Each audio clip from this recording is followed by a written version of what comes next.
tu apa dia, agama ni adakah satunya perkara yang sama ataupun lain-lain. Dan bila ayah saya tanya, masa saya kecil saya agak tak tahu apa-apa. Agama Islam tu apa, agama Kristian tu apa-apa, agama Hindu tu apa, agama Cina tu apa kan, agama Buddha kan. So saya tak tahu. And then bila masuk form 1, ada seorang pak ustaz bertanya kat saya. Saya pun masuk sekolah yang penuh Muslim dan saya seorang saja masa saya SMA. So pak ustaz tanya saya, awak duduk dekat sekolah sini, kenapa tak duduk sekolah yang berbangsa agama Kristian ke Cina ke, kenapa masuk dekat sini yang penuh Muslim? Saya cakap saya tak tahu sebab sekolah dekat rumah, so ayah saya tak nak pergi jauh-jauh sebab sekolah SMA tu yang penuh non-Muslim tu semua dekat bandar. So tempat saya ni dekat sikit lah, dekat rumah. So senang nak hantar balik, pergi balik. So Pak Ustaz ni terangkan, memberikan saya, bukakan hati saya ilmu. Tapi time tu saya masih agak bingung dan saya tak tahu. Dan dia ajar saya. Ajar saya bermacam-macam perkara ni, perkara tu. Then saya masih agak macam boleh ambil tahu. Ada sikit lah ilmu yang Pak Ustaz masa saya form 1, masa SMA. So bila masuk form 3, saya dah mula belajar tentang agama Islam tu macam ni. Sikit lah, sikit. Lepas tu masuk form 5, nak habis. Kalau kat Indonesia tak tahu, SPM Abang Zuma tahu tak? Hello? Oh, Abang Zuma. Ya, halo, gimana? Kalau kat Indonesia, sekolah SMA-nya kalau habis ada SPM. Kalau kat Malaysia dipanggil SPM. Kalau Indonesia kalau habis SMA, apa yang dipanggil? Perguruan tinggi. Perguruan tinggi, mahasiswa. So, masa tu saya start ambil belajar dalam masa form 4 sampai form 5 tentang masa balik sekolah saya belajar tentang ilmu sejarah agama Kristian dengan agama Islam. Then saya tahu benda ni bab-bab yang dia agak macam ni, nak kata beza, ada beza sikit. Sebab tapi jalan cerita dia tentang para nabi dengan nabi di Bible, dia lebih kurang sama. Cuma ada pesong sikit. So berbalik daripada tadi, so bila masa Pak Ustaz ajar saya masa form 3, dia cakap berikan ilmu sikit-sikit tentang nak cari tahu Kristian tu macam mana dan Islam tu macam mana. So dia suruh saya belajar daripada dalam sejarah macam mana.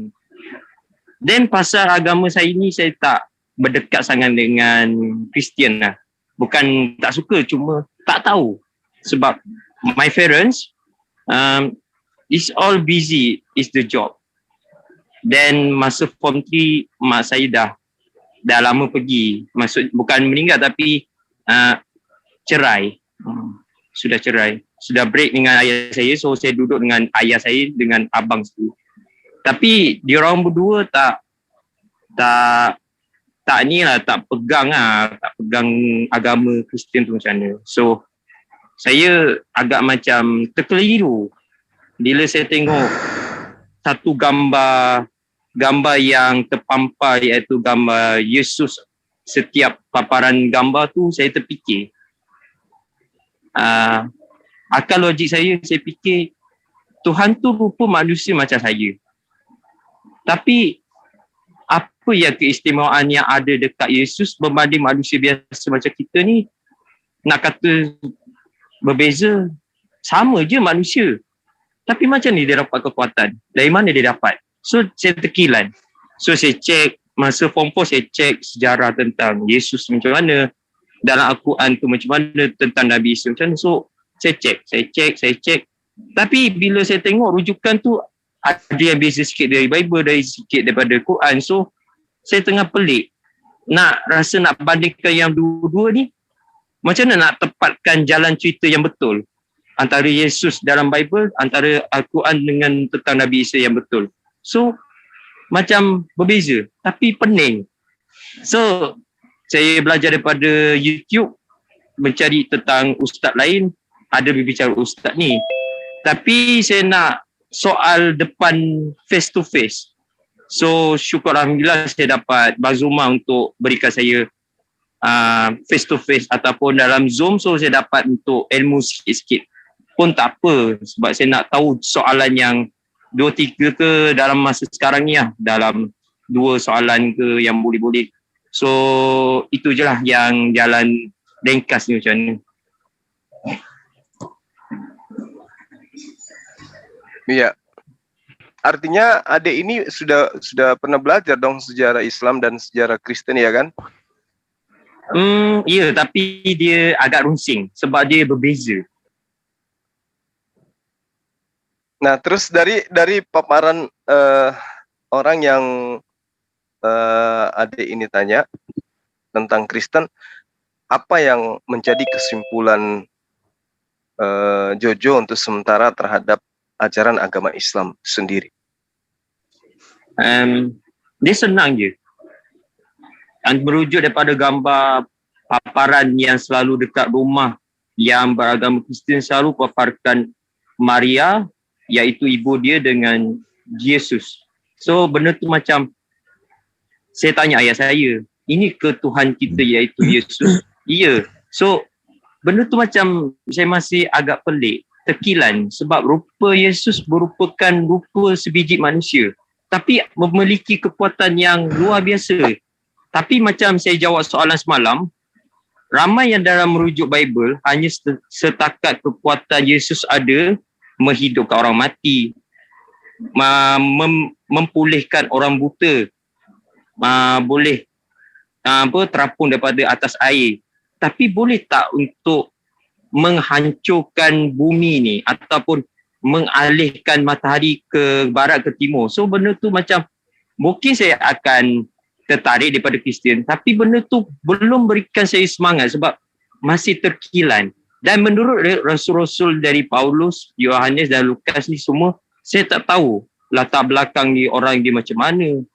Dan betul ke dia ni anak murid Yesus?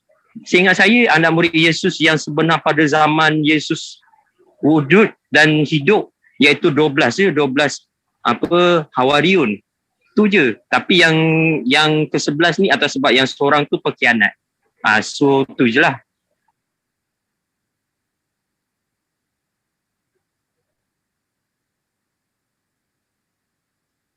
Halo? Di mana? Tu tadi soalan saya yang saya bagi tahu. Ke Bazuma dapat ke tak dapat tadi? Ya, saya pahami bahwa apa yang adik saya ini pahami tentang Kristen, ya terutama tentang konsep Tuhan yang berasal dari manusia ini, ya memang sampai kapanpun tidak akan masuk dalam akal sehat, ya, kecuali ke akal-akalan manusia. Karena konsep ini tidak ada satu orang nabi pun yang pernah mengajarkan itu, kecuali nabi palsu. Jadi kemudian ketika diceritakan bahwa Tuhan itu mengalami kelahiran, ya, mengalami kematian, mengalami kebangkitan, ini sudah menyalahi konsep daripada ajaran samawi.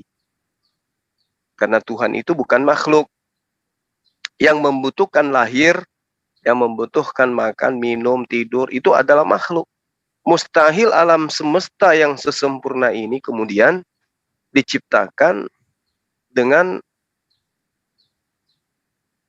asal, ya, dari sosok manusia. Itu mustahil. Sehingga didudukkan kemanapun perginya Yesus, tetap aja dia adalah manusia. Karena dia dilahirkan, ya, dan dia nyata manusia, sementara pencipta langit dan bumi itu mustahil adalah manusia.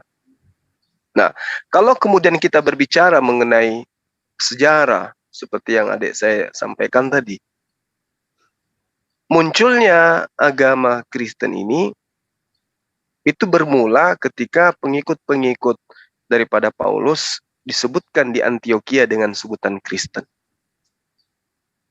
Nah, cerita ini panjang, kemudian perjalanan daripada konsep-konsep Kristen itu juga melalui beberapa fase, di mana fase-fase ini kemudian menciptakan adanya pertumpahan darah yang sejarah tidak akan mungkin menghilangkan menghilangkan kemudian jejak-jejak tersebut. Keputusan Tuhan itu satu atau Tuhan itu tiga itu melahirkan sebuah kejadian yang sangat luar biasa. Nah, kalau di Islam itu enggak seperti itu. Islam hanya mengajarkan satu Tuhan, dah selesai. Dan tidak ada kemudian konsili atau rapat atau sidang atau pertemuan untuk memutuskan bahwa ada oknum baru yang kemudian harus dijadikan Tuhan di samping Tuhan yang pernah mewahyukan sebuah pengajaran kepada para nabi. Kalau di masa para nabi mengajar kepada Bani Israel, itu jelas Tuhan itu satu. Dan tidak pernah kemudian diajarkan bahwa Tuhan itu bakal menjadi manusia, dilahirkan dari seorang perawan. Ini muncul belakangan konsep ini. Konsep ini adalah konsep yang kemudian diramu lebih baru, diramu lebih elegan daripada konsep tak terdata di atas sebuah kitab yang dimiliki oleh Romawi kuno, Yunani kuno pada masa itu. Nah, ini yang ingin saya katakan itu seperti itu. Jadi kemunculan kemudian Yesus ya, itu adalah sebagai tanda periode pertama sejarah terbentuknya agama penyembahan terhadap tiga unsur pribadi sembahan yang kemudian diproklamirkan dengan nama Kristen. Kalau konsep ketuhanan tiga, ketuhanan atau Trinitas itu sudah dianut oleh kepercayaan sebelum Kristen itu diproklamirkan sebagai agama resmi di Kekaisaran Romawi. Konsep tiga kepercayaan, tiga pribadi dewa itu sudah ada. Nah, inilah yang kemudian tidak dikenal di dalam ajaran para nabi. Yesus sendiri pun tidak pernah mengajarkan itu. Yesus tidak pernah mengajarkan dirinya itu adalah bagian daripada Trinitas, enggak. Sama sekali enggak. Dan kita tidak akan pernah bisa menemukan dalilnya itu. Kalaupun ada indikasi dalil yang mengatakan seperti itu, akan dibantah oleh Yesus itu sendiri dalam dalil-dalil yang lain. Nah, oleh karena itulah kemudian kenapa orang Kristen itu tidak mau menghafal kitabnya? Kenapa orang Kristen itu tidak mau tahu tentang original teks kitabnya? Kenapa? Karena yang bahasa Indonesia aja membingungkan. Yang bahasa Melayu aja itu sudah nampak kejelasan daripada konsep yang diajarkan oleh para nabi.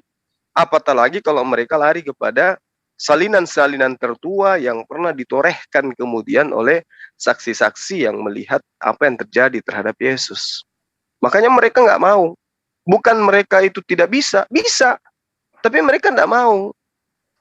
Karena akan memberatkan diri mereka. Bahkan bisa sampai kepada apa? Sampai kepada mereka meninggalkan agama mereka. Makanya apakah mereka itu tidak memiliki kemampuan untuk menghafal atau membaca bahasa Yunani?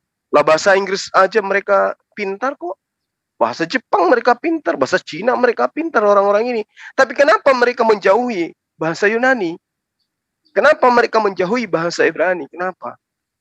Karena ketika mereka konsentrasi untuk mengkaji original teks kitab mereka berdasarkan terhadap salinan-salinan yang mereka punya, saya yakinkan bahwa 99% mereka akan meninggalkan agama mereka. Semakin mereka mengkaji original teks bahasa Yunani, akan semakin mereka diseret kepada konsep apa? Konsep Trinitas, paganisme yang diajarkan oleh orang-orang di luar daripada ajaran Yesus. Makanya mereka menghindari itu. Berbeda dengan kita umat Islam. Semakin umat Islam itu ingin mendalami penasaran terhadap baginda Rasulullah Muhammad SAW, maka semakin mereka akan menggiatkan diri untuk belajar bahasa Arab, belajar Al-Quran, belajar sejarah. Ya, itulah Islam. Tapi kalau orang-orang ini, siang hari menghujat, siang hari mereka berdiri tampil sebagai mengaku sebagai pembela Yesus. Giliran ditanya, lu membela Yesus? Ya, Yesus bahasa Aramaik. You bisa? Nggak bisa. You bisa baca kitab you dalam bahasa Yunani? Nggak bisa. Terus apa? Pembela macam apa ini? Jadi mereka itu hanya ibaratkan apa ya istilahnya? Seperti mau menegakkan benang basah, menjadi pahlawan kesiangan mereka itu. Jadi mereka kalau kita lagi debat, bukan lagi mengokohkan konsep ajaran yang dibawa oleh Yesus, tidak. Tapi yang mereka perjuangkan adalah bagaimana kemudian ajaran yang menganggap Yesus itu Tuhan, dewa datang dalam rupa manusia, itu yang mereka pertahankan, bukan ajaran Yesusnya. Makanya kalau ada ini lihat bagaimana saya berdebat, teman-teman Kristen, teman-teman Kristolog Muslim itu berdebat dengan teman-teman Kristen, pendeta dan seterusnya. Anda coba lihat, 100% umat Islam yang berdebat dengan Kristen, pasti kalau ingin kita jujur mengakui, mereka sedang membela ajaran Yesus. Sementara Kristen, ya, 99% mereka akan membela ajaran Paulus. Itu yang nyata. Tapi mulut mereka senantiasa mengatakan, kami membela Yesus. Tapi sebenarnya tidak. Mereka sedang mengajarkan ajaran yang mereka bawa, yaitu ajaran Paulus, dibungkus dengan Yesus. Padahal itu tidak begitu ajaran Yesus itu. Nah, kenapa 99%? Karena 1%-nya itu ada juga yang mengajarkan ajaran Yesus dan ujung-ujungnya mu'alaf.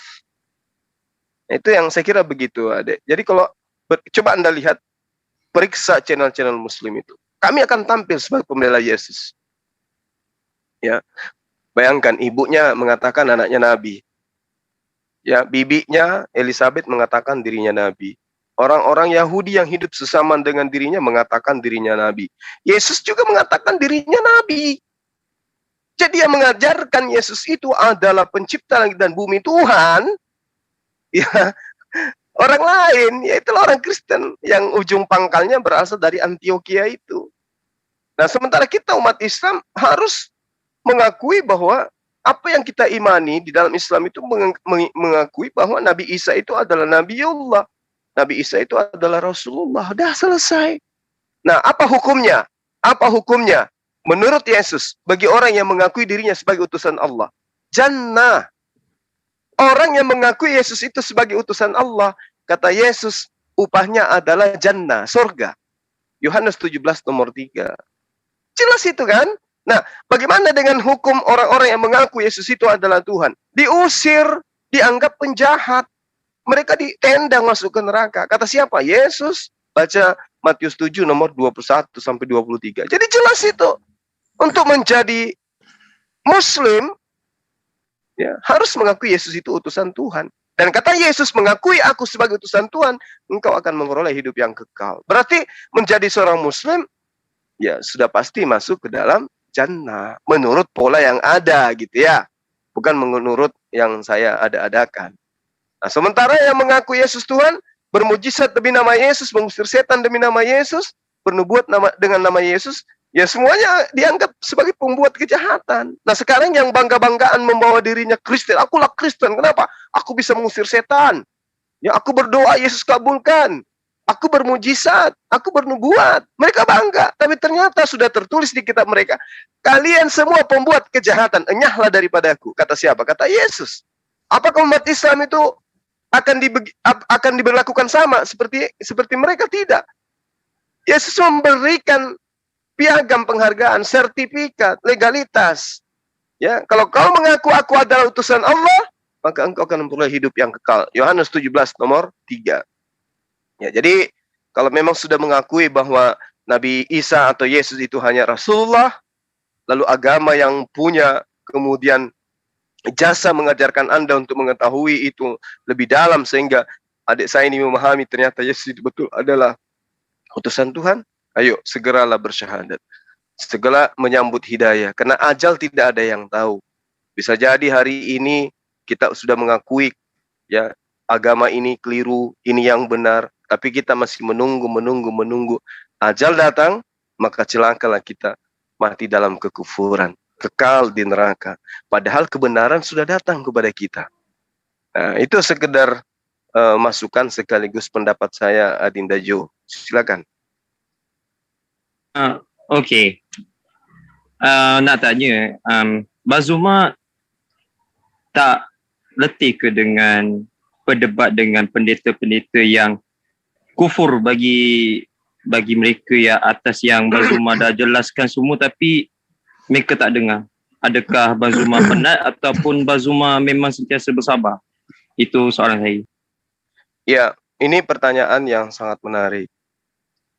Apakah kemudian saya letih, apakah kemudian saya bosan, apakah kemudian saya capek atau jenuh untuk meluruskan, kemudian melayani pendeta-pendeta yang keras kepala, besar kepala, kepala bocor, dan seterusnya. Saya katakan tidak. Apa faktor penyebabnya? Satu, saya anggap ini adalah sebuah kewajiban. Ini adalah kewajiban. Kenapa saya katakan ini adalah kewajiban? Al-Quran menerangkan, ya, jangan kau mengikuti orang-orang kafir, tapi bantalah mereka, berjuanglah melawan mereka, ya, dengan jihad dan kabira, dengan perjuangan yang besar, dengan perjuangan yang tak henti-hentinya, dengan perjuangan yang dahsyat, tentu dengan pola yang dibenarkan oleh Islam. Apa itu? Menyadarkan mereka menggunakan Al-Quran. Kalau mereka anti terhadap Al-Quran, nasihati mereka dengan Bible mereka. Itu yang pertama. Kedua, yang membuat saya tidak bisa mundur, saya mencintai anak istri saya, anak keturunan saya, saudara-saudara muslim saya. Kalau kemudian para kristolog ini dibungkam, lalu siapa lagi yang akan menyelamatkan akidah? Kita umat Islam ada, ulama ada, ustadz kita ada, para habaib, para dai, ya, para ulama ada, pondok pesantren di mana-mana ada. Tapi yang kita hadapi ini setan. Yang kita hadapi ini iblis. Iblis itu tidak muncul kemudian di hadapan kita dalam wujudnya yang asli, tidak. Tapi iblis itu melalui manusia yang ingkar terhadap Allah untuk menyesatkan manusia lain. Kalau setan itu nggak perlu kita takutkan. Yang kita takutkan adalah manusia yang kerasukan setan. Itu yang kita takutkan. Ya. Karena kenapa? Iblis itu terdiri dari dua golongan. Ada yang dikatakan dari golongan jin, ada yang dari golongan manusia. Yang dari golongan manusia ini yang bahaya. Karena golongan manusia ini mereka picik. Mereka menguasai ekonomi, mereka menguasai pendidikan, mereka menguasai hukum-hukum, mereka menguasai pemerintahan, mereka menguasai semuanya. Aspek yang mereka punya ada. Sementara umat Islam disibukkan dengan apa? Hal-hal yang bisa membuat mereka jauh dari agama. Sementara iblis itu licik, Pak. Licik iblis itu. Mereka memperlihatkan topeng yang baik, mereka memperlihatkan tingkah laku yang baik, mereka memberikan bantuan, memberikan santunan, mereka memperlihatkan sesuatu yang, ya apapun mereka lakukan untuk menyesatkan anak keturunan Adam untuk menjadi pengikutnya. Maka karena itulah kemudian, saya tidak menginginkan anak keturunan kita sebagai umat Islam itu jatuh ke dalam penyesatan yang akibatnya nanti mereka akan tercengkeram kekal di dalam neraka. Karena kenapa? Masuk ke surga itu memang polanya susah. Yesus sendiri mengatakan lebih mudah onta masuk ke dalam lubang jarum daripada orang masuk ke dalam surga. Itu susah itu orang masuk ke dalam surga itu. Jadi kalau ada agama kemudian yang mengatakan cukup bernyanyi sekali seminggu, nggak usah lakukan syariat karena syariatnya sudah dibekukan, sudah dihapuskan, sudah dibatalkan. Akui saja anak Maria itu sebagai Tuhan, engkau akan diselamatkan. Ini ajaran apa ini? Mau dapat upah, tapi tidak mau bekerja. Ya, logika mana yang bisa terima? Mau terima gaji, tapi sebagai pegawai aja kagak. Hidup dalam hayalan, semua-semuanya hayalan. Gak bisa Nggak bisa. Al-Quran, Bible, ya, itu menggariskan manusia diupah sesuai berdasarkan dengan pekerjaannya, sesuai dengan usahanya. Jadi kalau usahanya cuma menghayal, ya nanti hasilnya juga cuma hayalan. Ya. Jadi manusia itu harus bersusah payah untuk berjuang. Yesus sendiri yang menerangkan itu. Lebih susah, lebih mudah onta masuk ke dalam lubang jarum.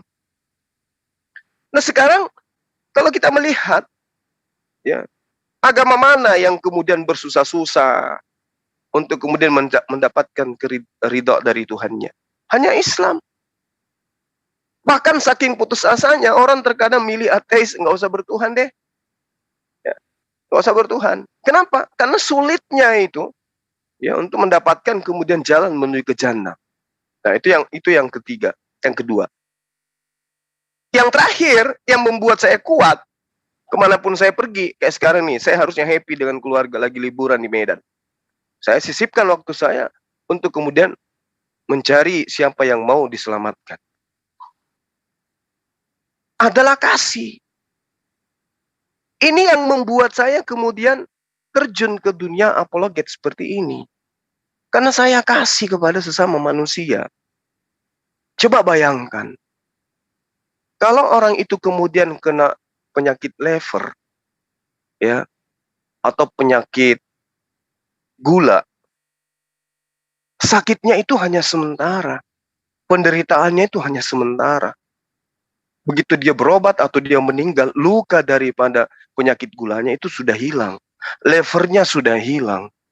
Tapi kalau orang menyembah bukan kepada pencipta langit dan bumi, Pak, bisa dibayangkan sengsaranya kelak itu. Tak ada ujungnya.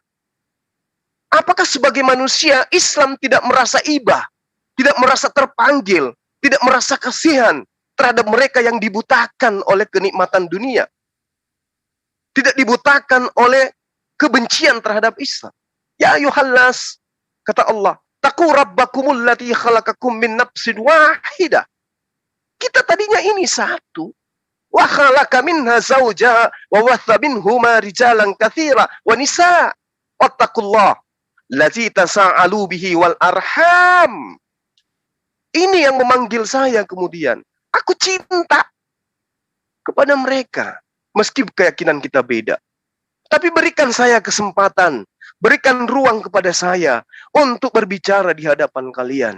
Mengajarkan, menyampaikan, memperingati bahwa jalan yang benar itu adalah jalan yang ditunjukkan oleh Yesus. Apa itu? Sembah Allah dan dudukkan dirinya sebagai utusan Allah. Selesai.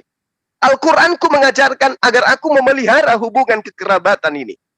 Al-Quranku mengajarkan agar saya memelihara hubungan kekeluargaan dengan kalian.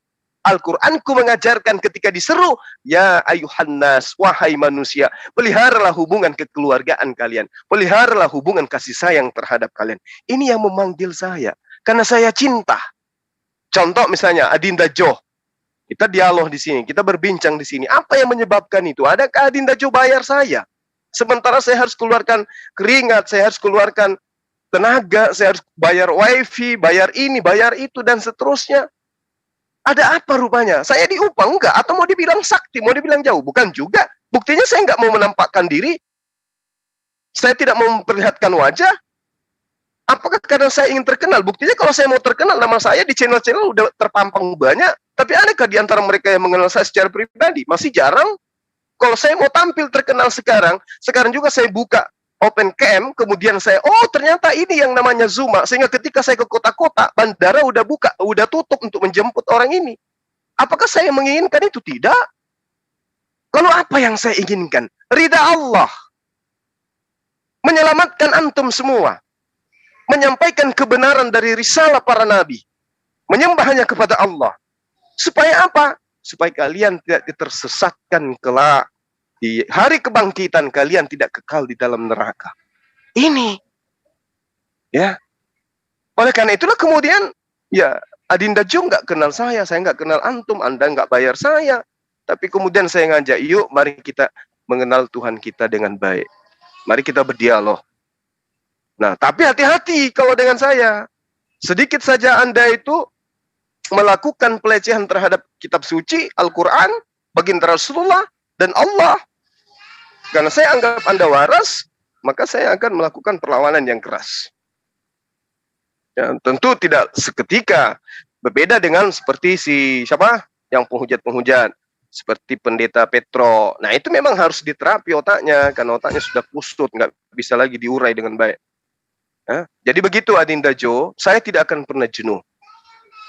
Harta, nyawa, bahkan tahta, kalau saya punya, saya serahkan untuk agama ini. Gitu Adinda. Bang Juma, boleh saya menambahkan sedikit? Silakan. Baik, terima kasih Bang Juma. Sebenarnya sih udah semua ya dipaparkan oleh Bang Juma. Cuma di sini saya hanya ingin menambahkan sedikit lah dari apa yang telah dipaparkan oleh Bang Juma. Ini salah satunya di surah Al-An'am ayat ke-112. Baik, saya akan coba bacakan. A'udzubillahi minasyaitonirrajim. Bismillahirrahmanirrahim. Wa kadzalika ja'alna likulli nabiyyin aduwwan syayatinal insi wal jinni yuhi ba'duhum ila ba'din zuhrufal qawli ghurura. Walau sya'a rabbuka ma fa'aluhu fajarahum wa ma yaftarun. Shadaqallahul azim. Dan demikianlah untuk setiap nabi kami menjadikan musuh yang terdiri dari setan-setan manusia dan jin. Sebagian mereka membisikkan kepada sebagian yang lain perkataan yang indah sebagai tipuan, dan kalau Tuhanmu menghendaki niscaya mereka tidak akan melakukannya, maka biarkanlah mereka bersama apa kebohongan yang mereka adakan. Baik, di sini saya hanya ingin mempertegas saja dari apa yang disampaikan oleh Bang Juma tadi, bahwasanya di dalam Islam itu dijelaskan bahwa setan itu terbagi menjadi dua golongan sesuai di surah Al-An'am ayat 112, yaitu setan itu terdiri dari bangsa jin dan bangsa manusia. Nah, itu yang disampaikan oleh Bang Juma, karena memang kami di dalam Islam tentunya Bang Juma juga udah tahu dan yang lainnya juga udah tahu bahwa kami tidak boleh menyampaikan sesuatu hukum ataupun aturan di dalam Islam itu tanpa dalil. Kami semuanya berpijak dan berpatokan kepada dalil, bukan asumsi, dan kami tidak berani untuk bereksegesis dan segala macam apa yang tertuang. Nah, itulah yang kami sampaikan. Adapun yang disampaikan oleh kami seperti Bang Juma dan segala macam, yaitu salah satu bentuk kami cinta kami kepada orang-orang saudara-saudara kami yang ada di luar Islam, supaya mereka bisa kembali. Karena apa? Karena ketika diciptakan, sebelum kita dilahirkan itu kita sudah mengikat janji kepada Allah, yaitu kita meyakini dan mengakui bahwa satu-satunya agama yang benar itu adalah Islam. Ketika kita menjalani hidup ini dan kita meninggal bukan dalam keadaan Islam, maka telah kafirlah. Kenapa? Karena kita sudah mengingkari perjanjian awal kita ketika kita diciptakan. Kemudian saya ingin menambahkan satu lagi, ada salah satu dalil dalam Al-Quran, yaitu disebutkan bahwa kata Allah, tidaklah aku ciptakan jin dan manusia melainkan untuk beribadah kepadaku. Apa maksudnya ini? Bahwasanya di sini Allah ingin menunjukkan kepada kita bahwa ada dua makhluk yang Allah beri free will. Yang Allah beri free will, yang mana bisa bertakwa, bisa beribadah, bisa taat. Ada juga yang pembangkang. Apa itu? Yaitu jin dan manusia. Makanya Allah di situ tidak menyebutkan bangsa-bangsa yang lain seperti malaikat dan segala macam. Allah tidak sebutkan. Tetapi Allah hanya sebutkan di situ jin dan manusia. Itulah alasannya. Kenapa Allah? Karena manusia dan jin itu memiliki free will. Jadi memiliki pilihan, memiliki kehendak bebas untuk memilih apakah taat atau menjadi pembangkang. Nah, kalau kita pembangkang, maka konsekuensinya kita akan menyesal kalau di akhirat. Tapi kalau misalkan kita menjadi orang yang taat, apa yang Allah perintahkan, gitu kan, apa yang Allah ajarkan melalui para nabi-nabi, ya insya Allah kita akan selamat baik dunia maupun akhirat. Kemudian satu hal lagi yang paling penting, bahwasanya di dalam kita beribadah, bukanlah ibadah itu ataupun perbuatan-perbuatan amal yang menyebabkan kita menjadi masuk ke surga, tetapi itu semua adalah karena rahmatnya Allah. Lalu untuk apa kita beribadah kalau seperti itu? Nah, tujuan kita beribadah adalah untuk menjemput dan mendapatkan rahmatnya Allah. Karena satu-satunya cara untuk mendapatkan rahmatnya Allah, untuk bisa masuknya surga Allah, itu adalah dengan cara melaksanakan dan mengerjakan dari apa yang Allah perintahkan melalui para nabi-nabi. Tidak ada satupun nabi di dunia ini, di muka bumi ini yang mengajarkan Trinitas ataupun yang lainnya, tapi semua nabi mengajarkan akan tauhid. Mungkin itu saja yang bisa saya sampaikan, untuk menambahkan sedikit saja ya sebenarnya, karena sudah dipaparkan oleh Bang Imah. Baik, saya mohon maaf kalau ada kekurangan. Wabillahi taufiq. Assalamualaikum warahmatullahi wabarakatuh. Waalaikumsalam warahmatullahi wabarakatuh. Masya Allah. Ya, silakan. Ada ini siapa? Jojo, mungkin ada ingin mau ditambahkan, silakan.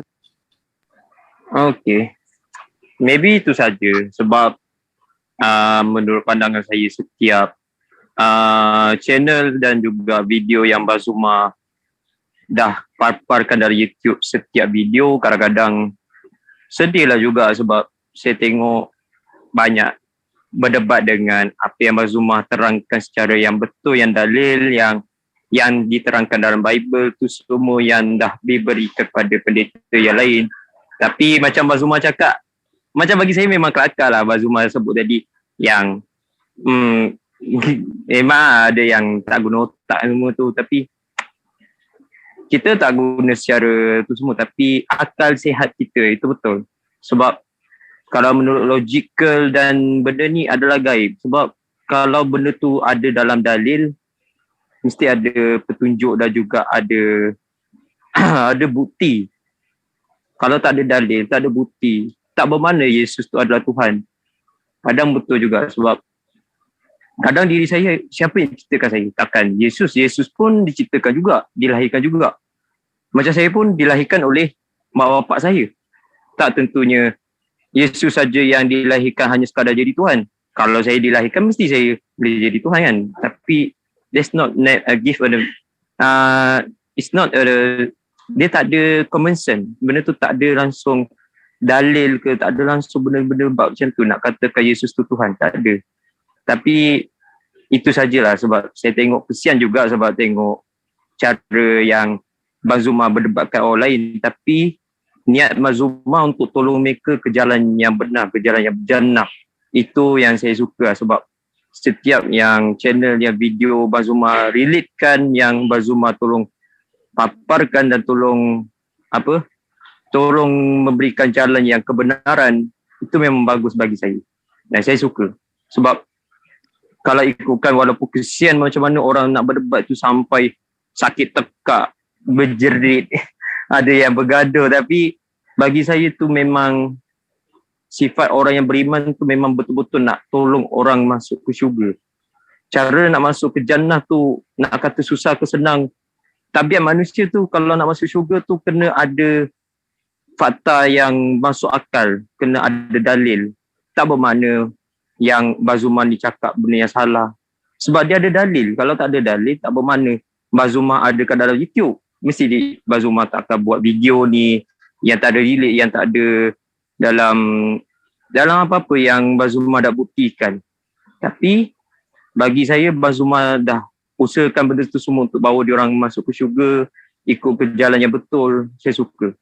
Dan itu je soalan saya. Dan sebab kejap lagi saya nak masuk kerja, so apa mungkin esok ke apa saya akan masuk lagi mungkin dalam soalan macam ni sebab panjang, sebab tadi saya cerita pasal latar belakang saya. So itu saja kot. Tolong silakan Bazuma. Bang Jemaah boleh sedikit aja, ada yang ketinggalan tadi. Silakan. Oke. Sebelum Bang Jojo ini ya pamit, mungkin ini biar jadi bahan renungan Bang Jojo juga ya. Intinya di sini Bang Jojo, kita di sini menyampaikan sebuah kebenaran itu, kita tidak ada sama sekali diselipkan di situ paksaan maupun rayuan segala macam, karena memang kami di dalam umat Islam itu sangat dilarang untuk memaksakan, karena itu memang kita kembalikan kepada orangnya masing. Itu Ya. ikut akal sehat sendiri sebab Iya, macam saya iya. ikut asal saya sendiri. Oke. Itu. Kemudian ini yang terakhir ingin saya sampaikan, kita tidak tahu ya Bang Jojo, kapan masa usia umur kita ini akan Allah cabut gitu kan? Kapan kematian kita akan menjemput kita nggak tahu. Cuman satu pesan saya kepada Bang Jojo, kalau Bang Jojo ingin benar-benar menemukan sebuah kebenaran, maka mari gunakan akal dan pikiran, karena itulah yang akan membimbing kita ke jalan yang benar. Kemudian ini yang sangat penting Bang Jojo yang perlu diingat, bahwasanya ketika Bang Jojo merasa yakin akan Islam, maka janganlah Bang Jojo tunda-tunda. Kenapa? Sebab ketika Bang Jojo menunda-nunda itu, dan ketika Bang Jojo meninggal di luar dalam keadaan Islam, maka kecelakaanlah kelak di akhirat. Nah, itu akan menjadi sebuah penyesalan yang akan sangat abadi nanti di sana. Makanya pesan saya, silakan Bang Jojo baca, pelajari, karena Al-Quran juga dilengkapi dengan terjemahan. Ya, bisa Mungkin Mbak bertanya Dedi, juga dengan Abang- guru-guru. Ya, gimana? Ya, Bang Jojo. Okay. Mungkin Mbak Dedi betul juga cakap Mbak Dedi sebab girlfriend saya pun ada cakap juga, kalau keadaan saya macam ni tak tentu ada ajalnya tiba bila Allah nak tarik nyawa saya. Mungkin saya mati keadaan kufur. So benda tu macam mungkin betul cakap awak saya, dan betul juga cakap girlfriend saya, dan betul juga cakap Bang Dedi dan Bang Zuma. Semua yang dah terangkan tu memang betul tepat sekali. Sebab bagi saya, bila yang saya nak, mungkin kalau Allah dah takdirkan untuk saya dapat hidayah tu, Amin. mulai daripada saat yang terdekat, mungkin insya-Allah saya akan cuba untuk berusaha. Ya, intinya gini Bang Jojo, intinya Bang Jojo baca saja Al-Quran, walaupun Bang Jojo tidak meyakini, tidak mengimani Al-Quran, tetapi minimal Bang Jojo baca saja dan jadikan itu sebagai bahan renungan. Insya Allah Bang Jojo akan menemukan kebenaran. Saya tidak mengatakan Bang Jojo pasti masuk Islam, tapi insya Allah Bang Jojo akan menemukan sebuah kebenaran ketika Bang Jojo menggunakan akal dan pikiran. Insya Allah. Baik Bang Juma, sekian. Terima kasih Bang Juma. Oke, makasih akhi. Dan kepada Dinda Jojo, ya saya doakan kiranya Allah makin melembutkan hati antum, ya, hati Anda, supaya lebih mudah kemudian menerima hidayah, karena Islam itu hanya diperuntukkan kepada mereka yang memiliki hati yang lembut. Amin, amin. Ya, di sini hadir di tengah-tengah kita juga ada beberapa saudara kita, ada Bang Heri Surya kelihatannya ini. Assalamualaikum Bang Heri. Waalaikumsalam warahmatullahi wabarakatuh. Ini Bang Heri Surya ya? Bukan, Stefanus. Oh, Bang Stefanus. Terus saudara kita Sipit Salundi, Solikin Sekuro, ada dari Jepang juga ternyata. Oke, mungkin ada yang ini, saudara Carol, ada yang ingin ditambahkan? Silakan. Ya, saya izin share screen, akan menanyakan sedikit bahas Al-Isra 36. Al-Quran. Ya. Oh, baik. Iya. Al-Isra 36. Mana nih? Saya sudah. Oke, silakan. Wala takufu ma laysa laka bihi ilm. Innas sam'a wal basara wal fu'ada kullu ulaika kana anhu Sudah mas'ula. kelihatan. Ya. Nah ini, ya benar. Ada bagian sesungguhnya pendengaran, penglihatan, dan hati semuanya itu akan diminta pertanggungjawaban. Betul. Iya. Hati ini, kalau hati ada terjemahan lain suara hati, menggunakan suara hati. Tapi di sini pakai hati saja. Suara hati di budaya barbar ada kewajaran membunuh orang yang berbeda suku. Dan banyak standar moralnya itu. Di tempat yang sangat beradab, bersuara keras atau suara kasar saja itu sudah tak wajar. Orang Eskimo harus konsumsi ikan karena tak ada pilihan lain. Nah, satu hal yang menarik, Shaolin di Tibet malah memunculkan aturan moral untuk tidak menyakiti, bahkan dalam hal konsumsi. Walaupun sayuran dan tumbuhan atau tumbuhan konon katanya ya sulit tumbuh di sana. Nah, menjadi suatu pertanyaan tentang hati di sini. Seorang anak merasa wajar dengan tradisi kebiasaan ini, tapi ada seorang anak menangis melihat yang ini ya, yang turun ke bawah. Nah, mengerucut pertanyaan saya adalah manakah dari dua hati atau nurani, dua suara hati ini yang bakal jadi standar moral, kelanjutan standar moral? Demikian pertanyaan saya dari Al-Isra ini, 36. Oke, mungkin Ahli Dedi bisa membantu menjawab. Ahli Ded. Saya coba cari dulu Bang Juma katanya. Nah, boleh Bang Juma duluan. Silakan. Jadi di dalam Al-Quran ini, surah Al-Isra ini ya, diterangkan wala ini adalah perintah. Wala takfu, merujuk kepada umat Islam ini. Wala takfu ma laysa laka bihi ilma. Jadi jangan kamu mengikuti sesuatu yang tidak kamu ketahui. Oleh karena itulah kemudian di dalam konsep ajaran Islam itu segalanya harus didasarkan terhadap ilmu. Islam sejati itu harus mendasari amalan yang dilakukan itu dengan ilmu. Apa yang mendasari perintah itu kemudian muncul? Ya. Maka semua harus didasari dengan ilmu. Ketika menginginkan tentang kehidupan dunia dengan ilmu, kehidupan akhirat dengan ilmu, keinginan untuk dua-duanya juga dengan ilmu. Jadi tidak bisa diada-adakan, tidak boleh istilahnya mengada-ngada. Islam itu harus berdiri di atas ilmu. Lalu kemudian ayat ini menerangkan karena pendengaran, penglihatan dan hati nurani semua itu akan dimintai pertanggungjawaban di hadapan Allah. Itu betul. Oleh karena itulah kemudian kita nggak bisa kemudian melakukan prasangkaan terhadap sesuatu tanpa ada kaidah yang jelas tertulis. Karena yang kita jadikan sebagai acuan untuk mendudukkan satu perkara itu adalah wahyu Allah. Tuhan yang menjadi sandaran di dalam memutuskan satu perkara. Janganlah kamu mengikuti sesuatu yang tidak kamu ketahui. Jadi kita nggak boleh kemudian mengharamkan sesuatu yang tidak ada dasar pengharamannya. Begitu juga tidak boleh menghalalkan sesuatu tanpa dasar penghalalannya. Jadi kaidah itu tidak bisa dibuat-buat, harus selalu bersandar kepada apa yang menjadi wahyu Allah. Wala takfu ma laysa laka bihi ilm. Innas sam'a wal basara wal fu'ada kullu ulaika kana anhu mas'ula.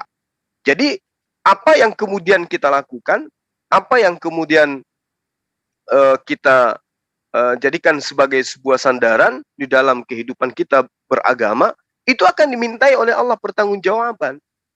Pendengaran kita, ya, yang sering mendengarkan sesuatu yang tidak baik, pergunjingan, ya, hal-hal yang ya tidak disenangi oleh agama, lalu kemudian penglihatan kita yang selalu gemar terhadap hal-hal yang sifatnya cabul dan seterusnya, lalu hati nurani kita yang senantiasa selalu merujuk kepada kebencian, hasad, husud, itu semua akan dimintai pertanggungjawaban oleh Allah.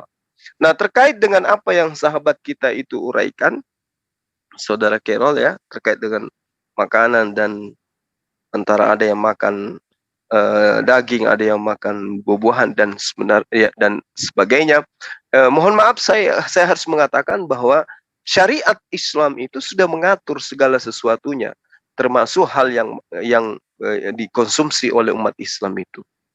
Jadi oleh karena itulah kemudian kami ya seperti yang dalil yang Anda bawa, wala takfu ma laysa laka bihi ilmu. Kami tidak ingin kemudian mengikuti sesuatu pemahaman yang sifatnya tidak ada dasar pijakannya di dalam kitab suci Islam.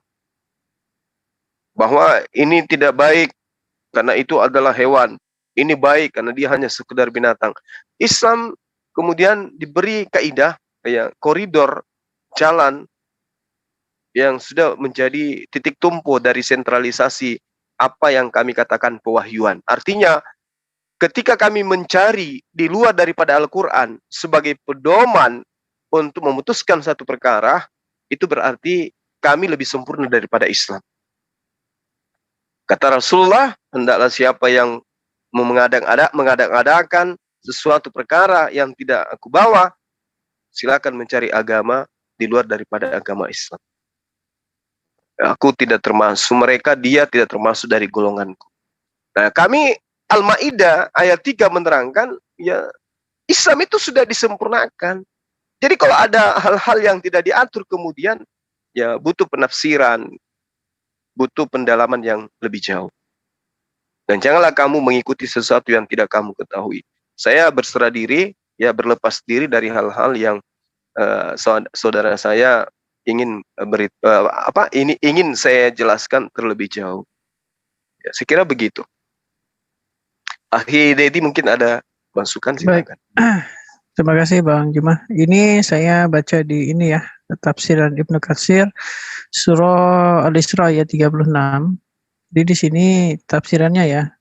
Ali Ibnu Abu Talha telah meriwayatkan dari Ibnu Abbas yang mengatakan bahwa makna la takfu ialah la takul, janganlah kamu mengatakan. Menurut Al-Aufi, janganlah kamu menuduh seseorang dengan sesuatu yang tidak ada pengetahuan bagimu tentangnya. Muhammad Ibnul Hanafiyah mengatakan makna yang dimaksud ialah kesaksian palsu. Ya, saya rasa ini jelas ya.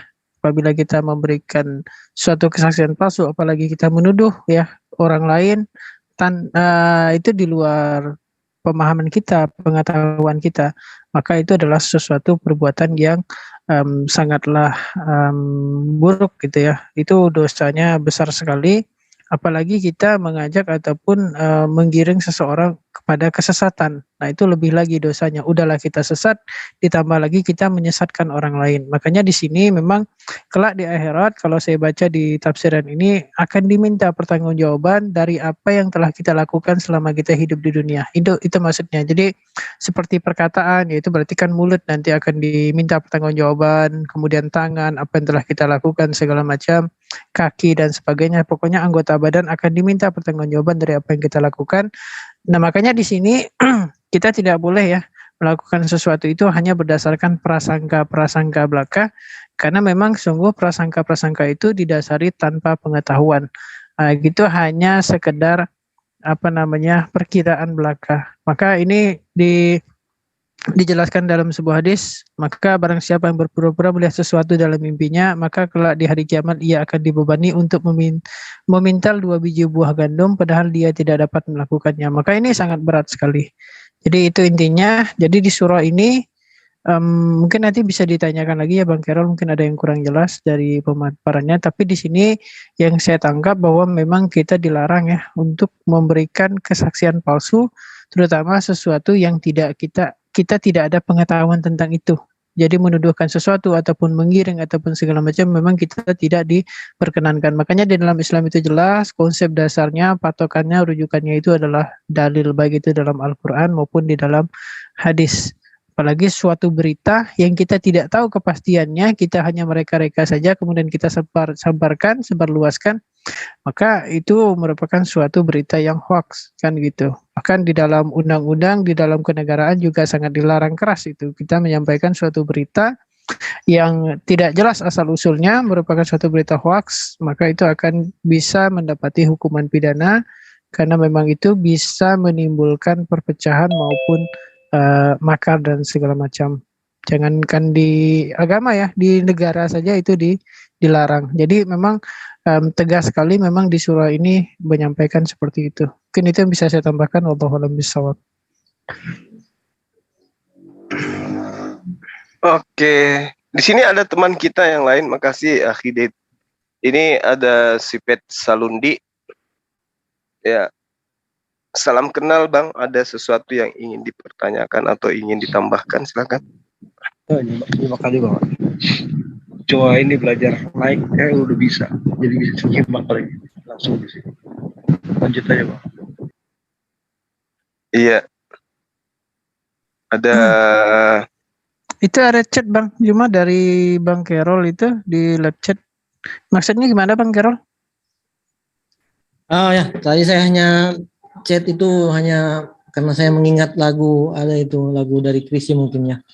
Akan datang hari, mulut dikunci kata tak ada lagi itu. Lupa saya syairnya, judulnya Oh, lupa. itu di surah Yasin ada itu. Pada saat itu mulut mereka kami kunci, maka berkatalah mulut dan tangan mereka kami kunci, maka berkatalah tangan mereka dan bersaksilah kaki mereka. Itu memang salah satunya tertuang di surah Yasin ya, ada seperti itu. Itu sebenarnya kalau kita ingin menelusuri, sebenarnya itu ada kaitannya juga di dalam kehidupan kita sehari-hari. Sebenarnya itu bisa kita pelajari gitu, bahwa hal itu sangat mungkin sekali terjadi. Contoh seperti berkatalah tangan mereka, ya kita tahu sekarang ya di sains kita sekarang ini sangat nyambung sekali dalil ini. Kita tahu bahwa ada yang dinamakan dengan sidik jari. Ketika seseorang melakukan sesuatu, maka tangan itu akan berkata gitu, siapa yang melakukan ini? Yang mana sidik jari itu antara satu dengan yang lain itu tidak akan pernah tertukar. Nah, itu poin yang pertama. Kemudian yang kedua, bersaksilah kaki mereka. Maka itu nanti kalau kita kaitkan dengan sains dengan ilmu pengetahuannya sekarang, itu ada dinamakan dengan anjing pelacak. Jadi ketika seseorang melakukan perbuatan di suatu tempat, lari kemanapun dia, maka anjing tersebut akan bisa mentelusuri kemana orang tersebut pergi, si pelaku tersebut pergi, yang mana ini berdasarkan dari kesaksian jejak kakinya. Jadi seperti itu. Jangankan di akhirat, di dunia saja Allah sudah tunjukkan itu akan kebenaran suatu dalil tersebut, apalagi di akhirat. Karena memang kami di dalam Islam diajarkan bahwa hal-hal yang gaib seperti itu maka sandarannya adalah wahyu Allah, yaitu apa-apa yang ada di dalam Al-Quran itu sandarannya. Jadi Allah memang memberikan suatu petunjuk, memberikan suatu pedoman itu bukan hanya di akhirat saja berlaku, tetapi dunia saja Allah sudah memberikan suatu bukti ya, mungkin enggak secara utuh ya, tapi sedikit contoh ataupun mungkin gambaran kepada kita bahwa memang ya itulah Allah Maha Kuasa akan segala sesuatu gitu kan. Di dunia saja Allah sudah tunjukkan buktinya gitu. Mungkin itu yang bisa saya tambahkan. Bang Juma silakan. Ya, mungkin ada Bang Ade, Bang Tristan juga Mahadewa, Solikin Sekuru. Silakan Bang, ada masukan. Ada saudara Cakna juga, silakan.